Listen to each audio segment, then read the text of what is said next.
So Jesus, in today's gospel, this little statue of our patron, St. John Vianney here, and he's allowing me to use it for visual illustration. Very holy guy, by the way. In the confessional, 12 to 14 hours a day, fasting endlessly for souls, supernatural wisdom and knowledge. Jesus turns things on their head. Today's gospel. Okay? He's turning things on their head. And he does it with several teachings. One is, the first shall be last, and the last shall be first. Right? If you wish to be the greatest, you must be the servant of all. There are many paradoxes in the Christian life. The one who forfeits his life for the sake of the gospel will save it. If you carry your cross, you will have life. In poverty, we have riches in God, and so on.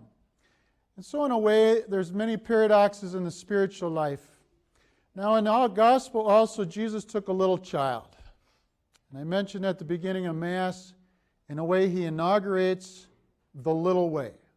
How many of you ever heard of St. Teresa of Lisieux and the little way? Okay, a bunch of you have. That's great. She was the last in a family of 9. 4 siblings died. The 5 left, all joined religious life, sisters. And she learned some things. For example, she learned that her father experienced joy just when she sat on his lap. Just sitting on his lap gave him joy and love. And that was part of what went into her coming to see that God the Father has a delight in us, in even our littleness. Now, she would talk about little sacrifices with great love, and she would talk about an elevator to heaven. That if we entrust ourselves to the mercy of our Lord and the Father's love, He can actually make an elevator for us. And this is all part of the little way, her spirituality.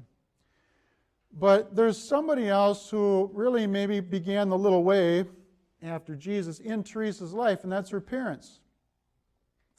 Now, Zélie and Louis are the parents of Teresa of Lisieux. Now, Pope Francis is coming to the United States, and he's going to canonize. Who's he going to canonize this month? This week? Anybody know? Blessed Junipero Serra, right? And so he's coming to Washington, D.C. to do it. Junipero Serra started all these missions in California, but there are 2 others he's going to canonize in October, and that's Louis and Zélie, the parents of Teresa of Lisieux. And something very unique about their canonization process, when somebody's file is opened to look, did they live heroic virtue? Are they someone that performed, if you will, through their intercession, we have miracles. We start a file on an individual. But Pope Paul VI took the individual file of Louis, started in one diocese, and the individual file of Zélie started in a different diocese, and he put the files together. That was a very unique thing, that the 2 now are going to be researched as if one. And so they will be canonized on October 17th. And some beautiful things about their little way. They lived in a fairly modest house across from a great grand chateau, right across the street.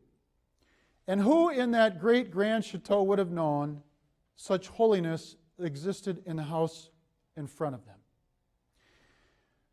They went to Mass every day at 5:30 in the morning. It's called a workers' Mass. 9 children, some dying over time. Pick them all up. We're going to 5:30 a.m. Mass. Okay? When Teresa was born, her mother was already starting to show signs of illness, Zélie, and she went to Lourdes. After Teresa was born, she got breast cancer, and she went to Lourdes But she went there not asking for one prayer. She asked the Lord for healing because so much she wanted to care for her husband and her children. But she said, Lord, if that's not your will, I have a second petition. And that's for my daughter, Leonie. Leonie had a very difficult time in school. Kind of slow mentally. She had other issues. And the mother wanted to go to Lourdes, if not for herself, for Leonie.